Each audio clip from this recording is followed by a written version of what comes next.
It's 10 p.m. Do you know where your children are? The secret of Nicole's safe deposit box as O.J.'s former friend takes another pounding. Mr. Douglas, I hope you get your facts straight, okay? Can you answer my question, Your Honor? I want to play tennis, Mr. Douglas. And the Johnnie Cochran you've never seen. Good evening. We'll have everything you want to know about O.J.'s trial in just a moment. But first, we've got to tell you, it just might be time to dust off your snow shovel. We're getting snow, and it looks like a lot more than just a light dusting. That's why Nick's here with the first on Fox weather. Nick.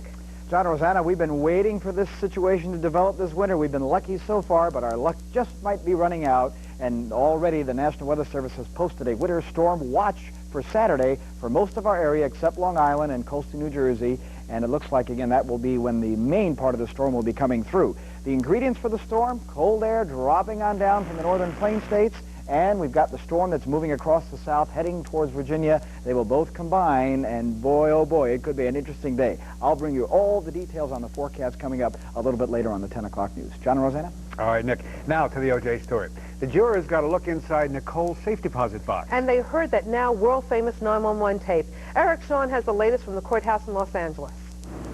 Well, Rosanna, tonight there is a probe into possible juror misconduct. Authorities want to know how maps of Chicago and Los Angeles, two of the settings in this case, somehow apparently ended up in the hotel room of one of the jurors. The jury is at the movies this evening. They're going to see the Flintstones after a searing day in which they heard Nicole Brown Simpson pleading for protection from her cursing husband. Oh, he broke the back door down to get in. Okay, wait a minute. What's your name? Nicole Simpson. On the 10th anniversary of her wedding, Nicole Simpson's frantic terror again resounded in the courtroom. The jury heard the gripping 911 tape from 1993 of an out-of-control O.J. Simpson yelling at his ex-wife about having sex on the couch with a boyfriend while the kids were home. As the tape played, the defendant stared at the table or shook his head.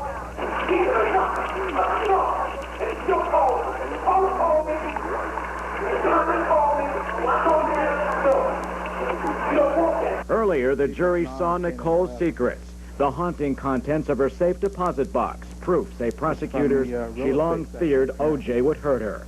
There were photographs from her 1989 beating, and O.J.'s plaintive letters of love and apology promising never to hit her again, pleading, let's not forget the past, let's work together for the first time, I love you, O.J.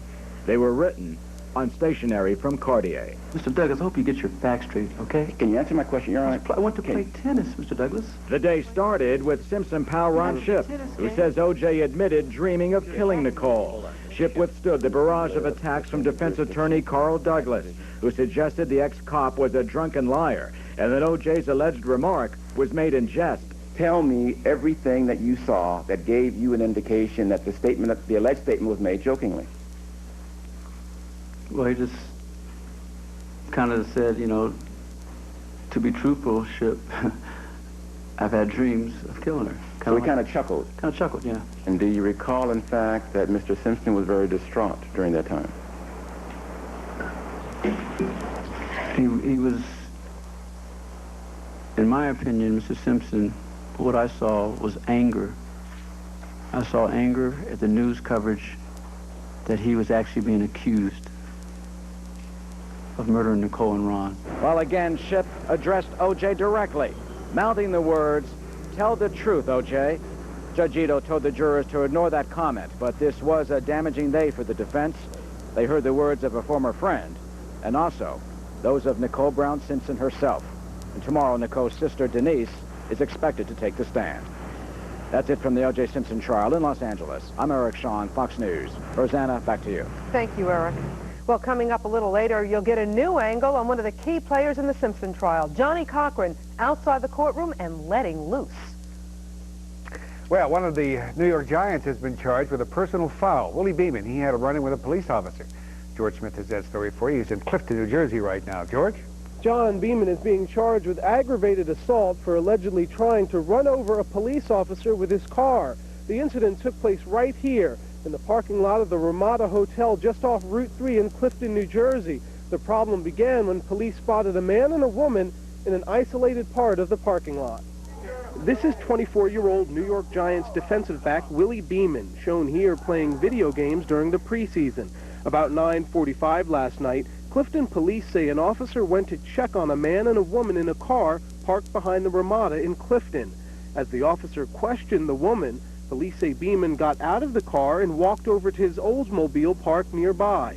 When a backup officer told him to stop, Beeman allegedly pulled off in his car, jumped a curb, and hit the officer. Then police say Beeman bumped the officer a second time. Cops arrested Beeman, a second-year reserve on the Giants. He's charged with aggravated assault and reckless driving. Now, the officer allegedly bumped by the car suffered minor leg injuries. He was not hospitalized. Meantime, Beeman was taken into custody and then released on bail. Now he's awaiting a date in court. Live in Clifton, I'm George Smith, Fox News. John, back to you. All right, thanks, George. If you're not familiar, that much familiar with Beeman's name, it's no surprise. He's a defensive back for the Giants, but he's not usually a starter. Rosanna? John, there was riveting testimony on the Long Island Railroad massacre trial. Not words, but a frightening sound sent chills through the courtroom.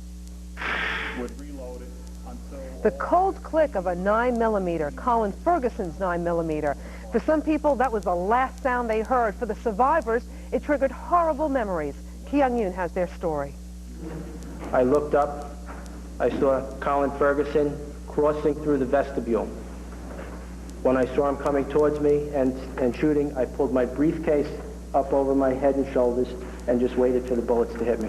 But the hail of bullets somehow missed 40-year-old commuter Kevin Zaleski today as he described helping the dead and dying aboard that LIRR train. Carolyn McCarthy, whose husband was killed and her son gravely wounded in the shooting, fought back tears. Kevin McCarthy was sitting up in the seat, a bullet wound to the right side of his head. Next to him, I could see an older gentleman that I now know as Dennis McCarthy.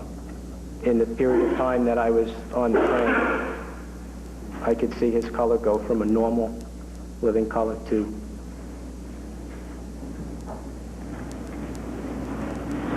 unconscious and gone. Earlier, a ballistics expert displayed the actual 9mm semi-automatic pistol that was used to mow down 25 commuters, killing 6. In an often rambling cross-examination, Ferguson tried to attack the expert's credibility, but his line of questioning was confusing at best. Detective Beutel, have you examined all guns? I have not examined every gun in the world that was ever manufactured, nor do I have to. And as for Colin Ferguson's much-trumpeted plans to subpoena both President Clinton and Governor Cuomo, well, it seems he wasn't quite ready today to argue before the judge why their testimony is even needed. That argument may come tomorrow. Reporting from the Nassau County Courthouse, I'm Kyung-Yoon, Fox News. Outside the courthouse, a widow named Joyce Garicki was crying, but she wanted to talk about hearing the click of that gun. She said, "I'm reliving it over and over." John. All right, Rosanna. All right, now the story of two guys who have some very heroic moments to relive, and they have a bit of advice that could save your life in the future. Penny Crone's at St. Vincent's Hospital in Greenwich Village right now. Penny? Well, all I can tell you is this. The next time you run for a train, you're probably going to remember this story. There's a woman inside of this hospital, St. Vincent's Hospital, who was running for a train. According to police, she slipped and fell in front of it. And it was 2 Port Authority cops who saved her life. Pat and Mark are a team. And what a team at that. This is the story of 2 young cops who sprung into action and saved a life. Passengers were pointing underneath the train. There was a woman under there. It could have happened to any one of us. Betty Lee was one of thousands of commuters streaming into the World Trade Center's Taft Station. She was on her way home to New Jersey. Witnesses said she was running towards the train, and they say all of a sudden she started going like this with her arms and fell in front of the train. Mark Siganet and Pat McNerney didn't think twice. After jumping the turnstile, they bolted down the escalator and crawled under 3 cars to reach the 47-year-old working woman, who could have bled to death because her leg had been severed. I was holding her hand the whole time. I was able to find out identification of her son, a 10-year-old, and her husband. And we talked about her son playing ball, and she was really very calm and very brave. While we were talking, Pat and Mark pointed out this woman and said she is like most commuters. She stands much too close to oncoming trains. I think about it all the time. I think someone's going to push me. So you won't stand this close again? I probably will. Well, that may seem funny, but it isn't. We all seem to be in a rush here in the city. Remember, it's better late, never. Reporting live from St. Vincent's Hospital, I'm Penny Crone, Fox News. Now back to you, John. All right, thanks, Penny, for that report. We just checked a few minutes ago. We're told that Betty Lee is in critical but stable condition. What about the instability of dog and cat air travel? Is Fido or Fluffy really safe in the so-called friendly skies? We'll look for answers a little bit later. Also ahead, some California kids get a really cool communique from right here in the Northeast. But coming up in our next segment, a rapist comes on to the wrong woman. Find out how she may have stopped his plans to strike again.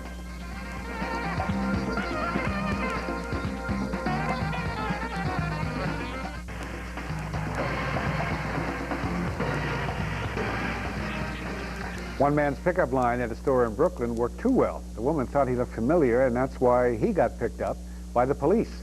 Amy Atkins has that story. Neil Hassenbein hit on the wrong woman at Walgreens. Parole officer Merrill Fleischman, who noticed she was being followed in aisle 3. After he said hello, he started making comments about how tired I looked, but how nice my eyes were. Those nice eyes recognized Hassenbein from the office as a convicted rapist. After Fleischman left Walgreens, she made a few phone calls. It turns out Hassenbein looks just like the man who has tried to sodomize and sexually abuse 2 women in the Gravesend section of Brooklyn. He's been identified by 2 complainants who indicated to us that he had accosted them in the laundry rooms of their respective apartment buildings. Neil Hassenbein has been living in this house in Brighton Beach. Neighbors we talked with said they were surprised to hear he's a convicted rapist, but he does have some strange habits. Some of them was passing and said the guy's nude in the window. That I've heard. 41-year-old Neil Hassenbein, who served a total of 13 years for 2 rapes, is now charged with 2 counts of sodomy and 2 counts of sexual abuse. Amy Atkins, Fox News. And the police are checking to see if Mr. Hassenbein could also be a suspect in several other cases in Brooklyn. Rosanna? John, police are on the lookout tonight, searching for 2 killers who shot a man during a robbery attempt. Theodore Fontaine had just gotten out of his car in East Orange, New Jersey, when he was approached by 2 muggers. They shot and killed him as his horrified daughter and 2 nephews looked on. He collapsed and died in the street.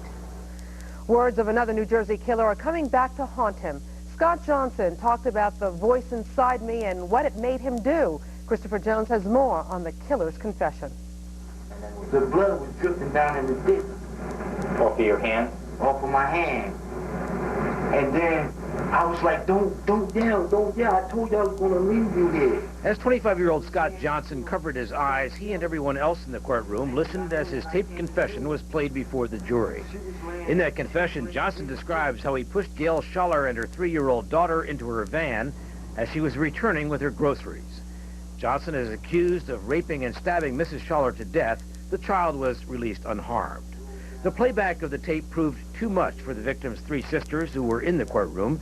They left in tears as the defendant is heard claiming in his confession he heard voices and blacked out.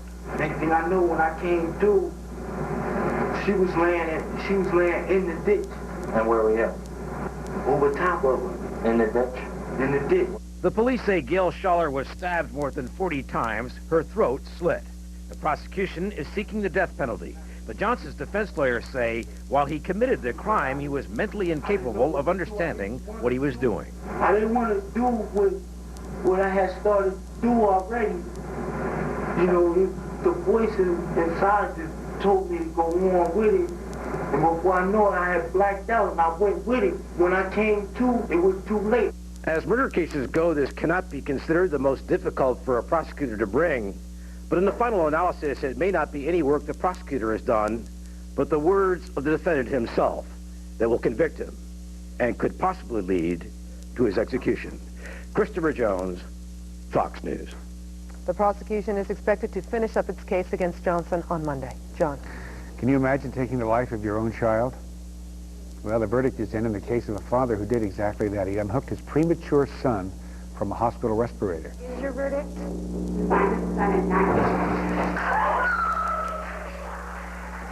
Dr. Gregory Messenger was charged with manslaughter. Now, he could have faced 15 years in prison.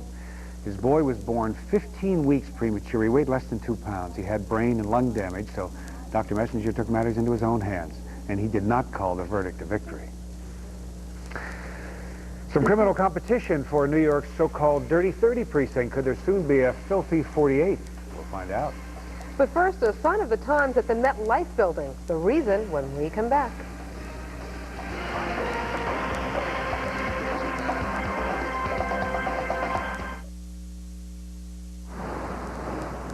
There's no Met on the MetLife building tonight. The sign only says life.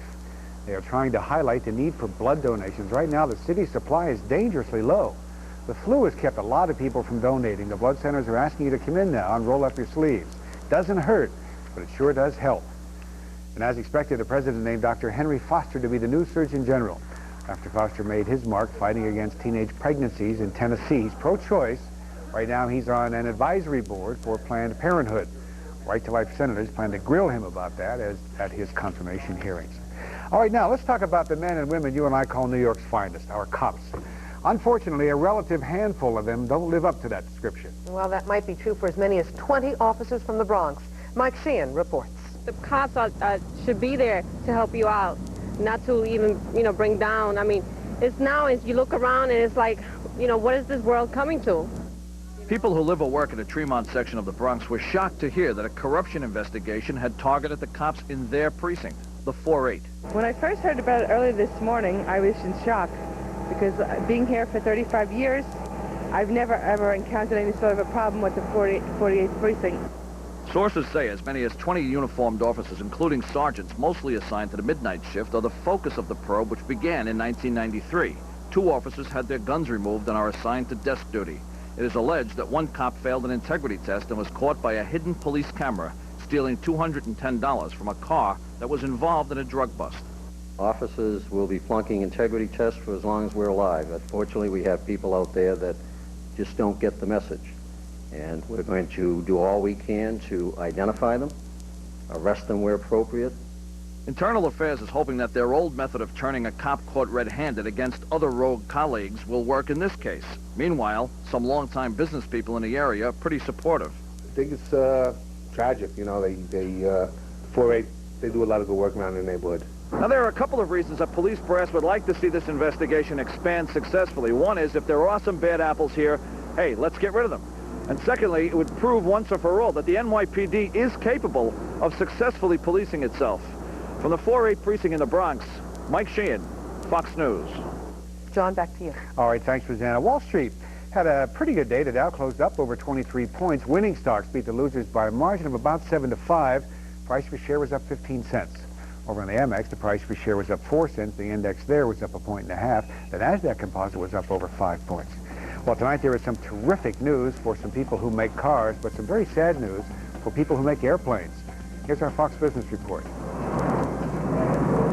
The U.S. airline industry is continuing to lose money, and because of it, they are delaying and even canceling orders for new planes.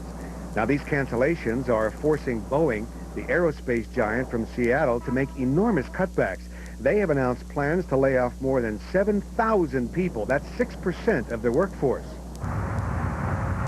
Record profits for the U.S. auto industry are being passed down to the workforce. Ford says every one of their workers, all 160,000 of them, will get a piece of their $5 billion profit. The average Joe on the line can expect to get a check for around $4,000. Wow, what a matchup this is going to be. Shareholders in Reebok, meanwhile, are losing money. This week, Reebok's stock has dropped more than 10%. You can blame the slide on the fact that Reebok's not doing as well as Wall Street expected. Finally, for the second year, Guinness is giving away a pub in Ireland. That's right, they are asking you to mail them descriptions of their perfect pint of Guinness. 10 finalists will be flown to Ireland in May, and the winner gets the pub. And that's the Fox Business Report for Thursday, February 2nd. A big tribute to 2 of our country's former presidents. Ronald Reagan will be the namesake for a new aircraft carrier. A second one will be named after Harry Truman. The carriers are to be nuclear-powered and will be commissioned around the turn of the century. Well, a giant look at some of the hottest wheels on or off the highway. Don't miss this special edition to Carl's Sports Report. Also, ahead, meet the New Yorker who's going to give you 11 million reasons to buy a lottery ticket. But first on Fox, O.J.'s attorney gives into temptations. It's a side of Johnnie Cochran you've never seen before, and it's coming up. And also ahead, she's the brassy, sassy police lieutenant on New York Undercover, but wait till you hear about the private side of Patti D'Arbanville. I had people tell me when I was 18 I'd never make 21. I don't know how I'm still alive. Hollywood Ride. It's coming up a little later on the 10 o'clock news.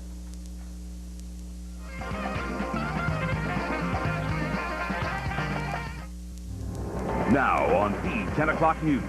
A First on Fox exclusive interview with O.J. attorney Johnnie Cochran. See the private side of the man behind America's most public trial. A public utility comes under fire for revealing a little too much about who's calling whom.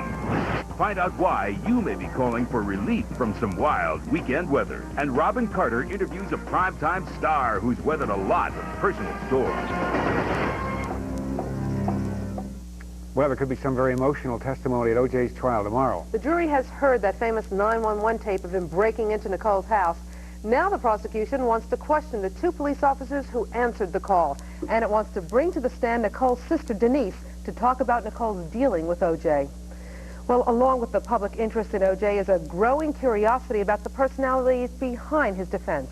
Johnnie Cochran is the star of the moment. Tonight, first on Fox, a glimpse at the private man behind the courtroom charm. We respected our parents. We listened to them. And when they said that we could be anything that we wanted to be, we listened to them and believed them. And, you know, it's turned out to be true. For Johnnie Cochran, the dream began years ago, growing up in a working-class section of Los Angeles. He knew by the time he was in junior high, he wanted to be a lawyer. My parents endorsed that dream and told me I could do it. So everything I did was in furtherance of that dream. His clients have included Michael Jackson and L.A. riot victim Reginald Denny. Now he's center stage in the biggest legal drama of the century. Having reached these heights, Cochran knows his old community is watching. I think you are kind of like a role model if you become known in your community, because people look up to your conduct. People say, well, gee, you're lucky. And I tell them, look, luck is the residue of skill and preparation. And that when opportunity comes, you got to be ready. And ready he was when opportunity brought him on stage last December for a little harmony with the Temptations. It's a side you would never have suspected.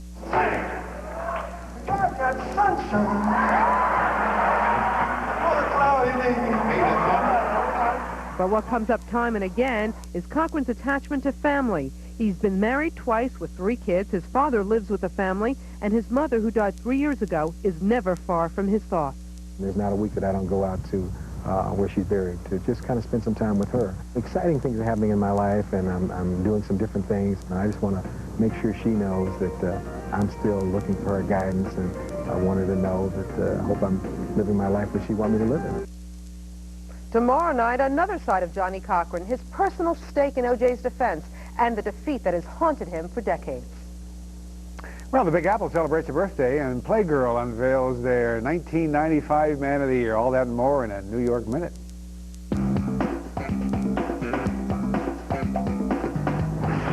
Everybody knows you call 911 for police, but there are calls to create a 711 number for fires or an ambulance. NYNEX says 30,000 customers who requested privacy from their new caller ID system had their numbers revealed anyway. NYNEX blames it on a computer glitch.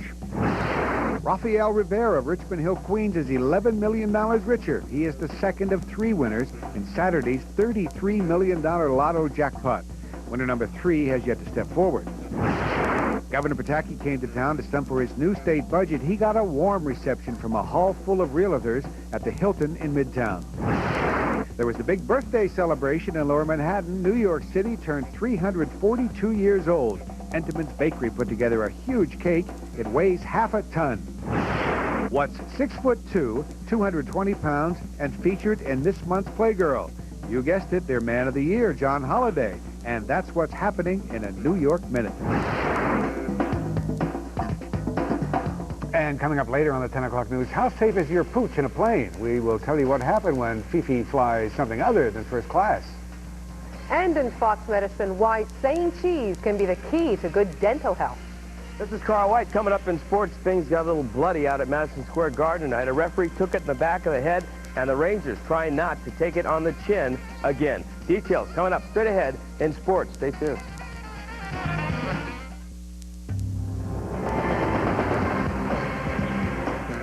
I'm Lynn Brown. In tonight's dose of Fox Medicine, fish and your immune system, relieving stress before sex, and a cheesy way to help your smile.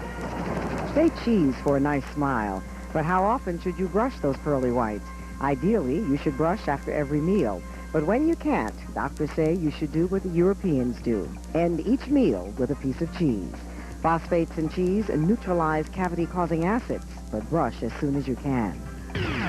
You've often heard that fish is good for you, but too much of it can be bad for your immune system. A study shows that people who ate fish 8 times a week showed a significant drop in their immune system.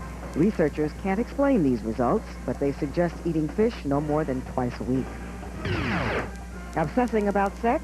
Whether you're doing it often enough or long enough, researchers say most of us ignore the most important bedtime activity, pillow talk. Snuggling and chatting in bed is one of the best ways to relieve the day's tension and connect with your spouse. Experts say conversation is the sex act of the soul. I'm Lynn Brown, and that's a dose of Fox Medicine. Well, a familiar face on the silver screen is being remembered tonight. Actor Donald Pleasance died apparently from complications after recent heart surgery. He'll be remembered for an acting career nearly 60 years long. His many film credits include the classic The Great Escape, the Halloween horror series, and the James Bond film You Only Live Twice. Pleasance was 75 years old. Let me ask you something. Do you have a pet, or do you know someone who does? Or you may be flying on a wing and a prayer if you ever have to take your favorite pet with you on an airline. Debbie Rodriguez has heard a few horror stories, and they just might convince you to leave her over at home. Please verify the number on the phone receipt. Baggage or pet? When it comes to the airlines, there's no legal difference. Though there's no law to track the numbers, too many animals have died taking to the unfriendly skies. One of them belonged to Pat Sides. This is Phoebe sitting on a curb, looking happily, waiting for me to come over and continue her walk. Pat and her border collie, Phoebe, were lifetime companions headed for a vacation in Italy. But when Pat arrived in Rome, Phoebe's cage was empty. She frantically made her way back to New York to find someone had opened the dog's kennel. They called me to say that they'd found my dog. She was, she'd been found run over on a road near the end of the TWA runway, and she was dead. Debbie Dietz was taking her 200-pound St. Bernard Bobo to California for surgery on a sweltering day last July. You could see the waves coming up off the pavement outside. This is a dog that has a dog. He's wearing a fur coat, and he's stuffed in a closed kennel. The flight got delayed because of mechanical problems. By the time Bobo was rescued from the steamy cargo bay, Debbie says he'd suffered heat stroke and had to be put to sleep. I got on the plane for my dog, but I will never fly again. And certainly I will never fly a dog again. Debbie and others who take their cases to court are awarded the standard $1,250 for a piece of lost luggage. But the airlines say they're trying to make amends. A proposed law would require them to report animal deaths and injuries to the Department of Agriculture. And baggage handlers at some airlines now take a course. It's called Pets or Passengers Too. If it's your animal that's pulled off an airplane with 2 bloody stumps left as paws from trying to claw its way out of a kennel because it was suffocating to death, then you don't really care how much sensitivity training has been given. But the ASPCA says things are improving. I travel all the time with Cookie Monster without ever a problem. 750,000 animals fly each year without any problem at all. We decided to find out for ourselves just how the airlines treat their pet passengers. Meet Jack. He's our undercover pooch. And Jack has a space reserved in the cargo bay on a flight for Chicago tomorrow. He's going to have his hidden camera in tow. You all set, Jack? Come on, let's go. Okay, we're headed for the airport. On the way to LaGuardia, Deborah Rodriguez, Fox News. All right, and tomorrow night, in part 2 of A Wing and a Prayer, we will give you a dog's eye view of a flight to Chicago and show you how our undercover dog made out. What are the chances you could mail a snowball coast to coast and still have a snowball? I don't know. And what are the chances the Rangers will get the message it's time to get hot? Carl's coming up with sports. Now, let's turn to Nick. Somebody say snowball? Yes, snowball. A hint of might be coming. You may get a chance to make a snowball shortly. It looks tranquil now, but here come the clouds. I'll tell you what that means for us. Also, what this means for you skiers. Looks like some good news coming up in the forecast for the weekend. Right now, if you're going to be traveling around the country, we're going to give you some ideas of what the weather's like around the U.S. of A.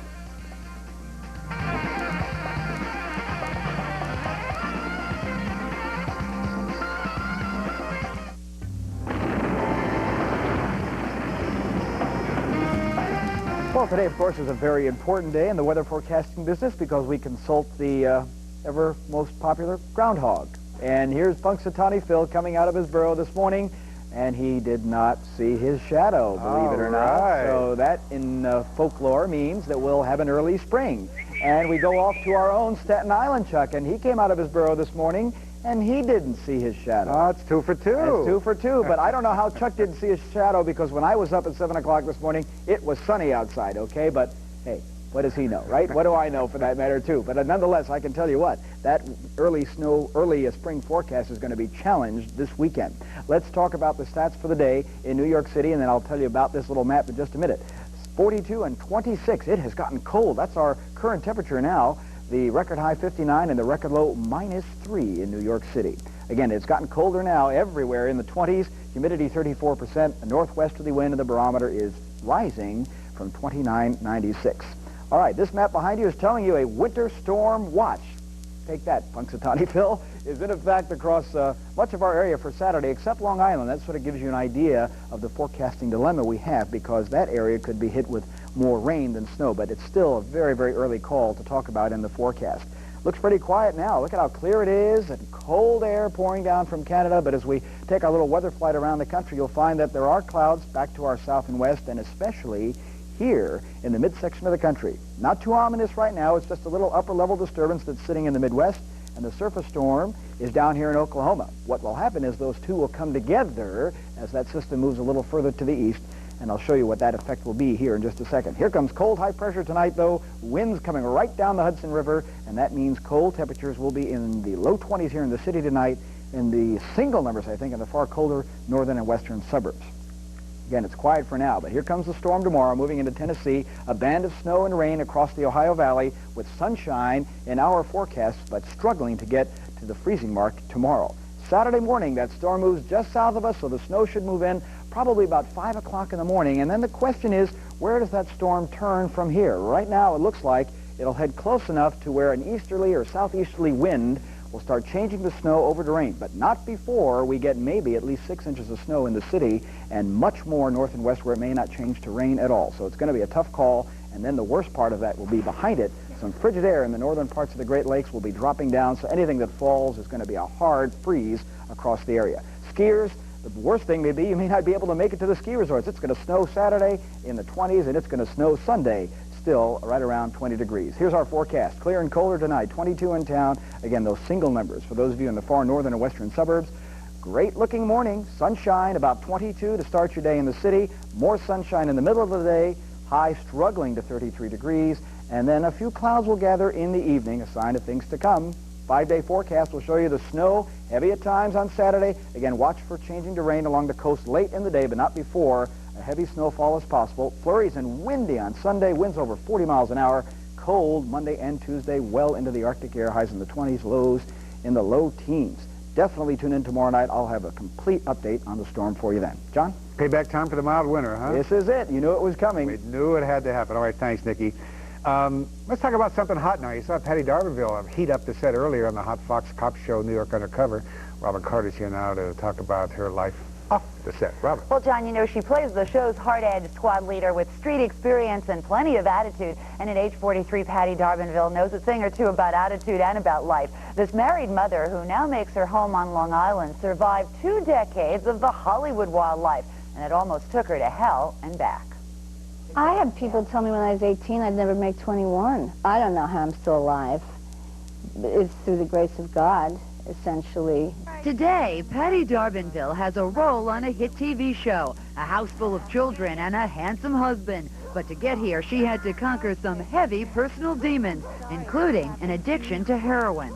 How bad was it when it was really bad? They talk about having a monkey on your back. It's more like having the devil himself scratching and clawing at you and whispering in your ear that, you know, this is a good thing to do and it's okay and go ahead and, you know, we'll work it out. And it doesn't work out. It just gets worse. And there's death or there's institutionalization or, you know, homelessness or despair. And I had the despair. Thank God I didn't have anything else. But there was something else. Darbanville has also survived 2 failed marriages and what seemed to be a made-in-Hollywood romance with Don Johnson during his Miami Vice days. That union produced Patti's 12-year-old son, Jesse, but it also left emotional scars. I swore after my son's father, my oldest son's father, that I would never go out with another actor, and I never did.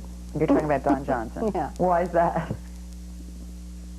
It was hard and difficult, especially with the kind of celebrity and notoriety that was generated through Miami Vice. It was an impossible thing for people to be intimate. And the relationship suffered enormously because of that, and you know, it destroyed what could have been a nice family. And Patti fought for years to keep custody of her son Jesse, but she lost the battle. He lives with the newly reunited Don and Melanie. I read once that, and I don't know if this is still true, that all of you guys were very friendly. You and Don and Melanie, and is that still the case? There's a little acrimony, certainly. You know, when you fight for a child, it's like, that's the biggest fight there is. And it's not easy to lose, you know. So there's like, I feel good sometimes about him, a lot, and then sometimes I don't. But today, Patti has finally found her true domestic bliss with her new family and her husband, Terry Quinn, a New York City fireman. The two have been together since 1989. They have 3 children together. It was instant chemistry when they met in a New York City restaurant. Love at first sight. I walked in, our eyes met across a crowded room. We've been together since that night. But Patti's turbulent romantic past has, believe it or not, left its mark on pop music history. Her one-time boyfriend, Cat Stevens, wrote the 1970s hit Wild World about her. Oh, baby, baby, it's a wild world. Certain things happened in our life that helped him with the lyrics. And so, you know, they're very fond memories. I mean, I always feel strange talking about him. Like, it's 25 years or so later, and I'm so happily married with Terry that it's a little strange talking about another man who wrote a song about me because he was crazy in love with me. What a life. And next week on New York Undercover, catch the hottest stars from rap music in a special hip-hop episode. And then on the 10 o'clock news afterwards, we'll have another personal look at one of the show's stars, Michael DeLorenzo. Rosanna? She and Cat Stevens, I can't believe it. Yeah. That was one of my favorite songs. Well, it was. Well, I'm not saying. I'm happy that it was. Okay. Well, it's nothing new for celebrities to get their hands dirty for one of Hollywood's highest honors. But Whoopi Goldberg added a new twist when she put her braids in cement outside Mann's Chinese Theater in Los Angeles. Goldberg's been busy these days. Her latest movie, Boys on the Side, opens tomorrow. You must have been dancing around in diapers when that song was hot. Thank you. The major leaguers are trying to cement a deal to end the baseball strike. Carl's on his way with that one for you. Also, another first on Fox, jocks do the sports reporting. And you'll see tonight it can get pretty racy.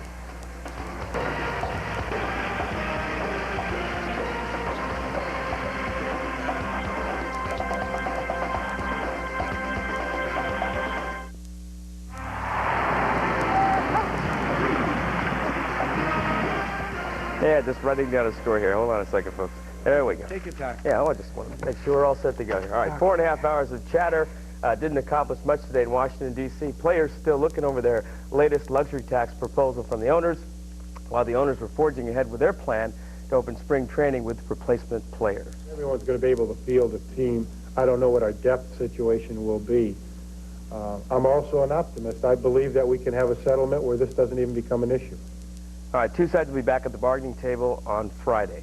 2 and 5 Rangers desperately looking for some answers at the Garden tonight against Tampa Bay. Head coach Colin Campbell threatening some major changes if the defensive world champions didn't snap out of it and start playing with a little more discipline. 48-game season, 2 and 5 start. The coach has got a good idea. Discipline is not an option. It is mandatory. Tough night, though, for referee Lance Roberts. He's hit in the back of the head with a puck, left the game bloody, but all right. Late in the second, Mark Bureau, shorthanded goal for Tampa Bay, beats Glenn Healy.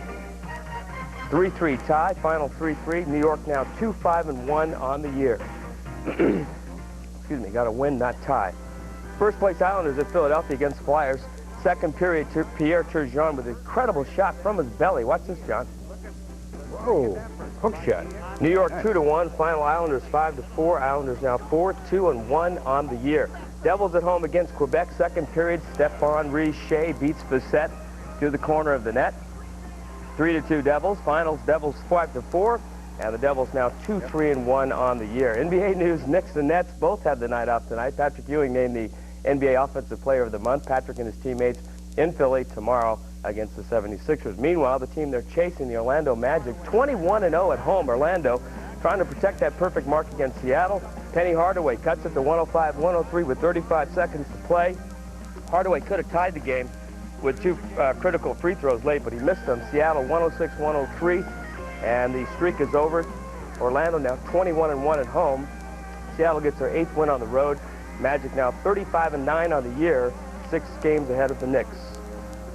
Excuse me. Meanwhile, in Houston, Jazz trying to tie their 71 mark with the Lakers. 16th straight win on the road is what they're going for tonight. Hakeem works inside, made the shot, and last report actually was the final. It's one I was writing down. 121-101. Houston wins it, so Utah's streak comes to an end.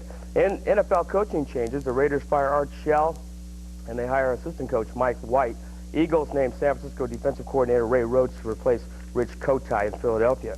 Finally tonight, Fox 5 Sports exclusive for the month of February. I think you're going to like this. All month long, we're going to have different athletes filing sports stories with a twist. And tonight we begin with Corey Miller of the Giants with the hottest sports cars of 1995. For all you race car fans, there's a hot new model on the market today.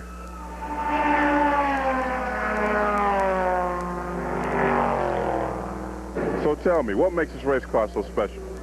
This is the 1995 Monte Carlo. It's the Dale Earnhardt race car. This is car number 1, and its debut is going to be in Daytona.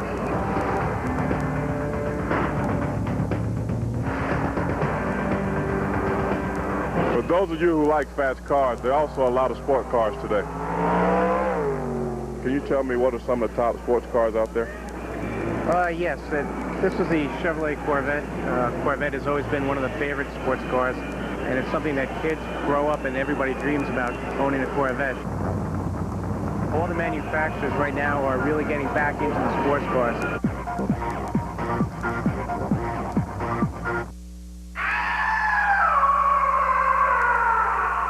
For those of you who are into fantasy cars, there's always this Jaws Land Shark. I'm Corey Miller for Fox 5. Yeah, the price tag will get you every time. Kind of brings you back down to reality. Oh, that's for sure. What was that, $136,000? Yeah. Something like that. Nuts. Oh, man. All right, finally from Los Angeles, I want you to take a look at something. Take a look at this. That's a snowball. Some 8th graders in Maine mailed it to some 8th graders in L.A., a science project. They wanted to see if they could come up with a package that would keep it frozen during the 24-hour, 3,000-mile trip. So they made a container that was filled with dry ice and sawdust. So the next time you mail something, figure it has a snowball chance in you-know-what to get there. So tell me. That's our report for tonight, Rosanna. I think you're a little overtired tonight, John. I'm John Roland. And I'm Rosanna Scott. Thanks for watching. Good night. Good See you tomorrow night. night.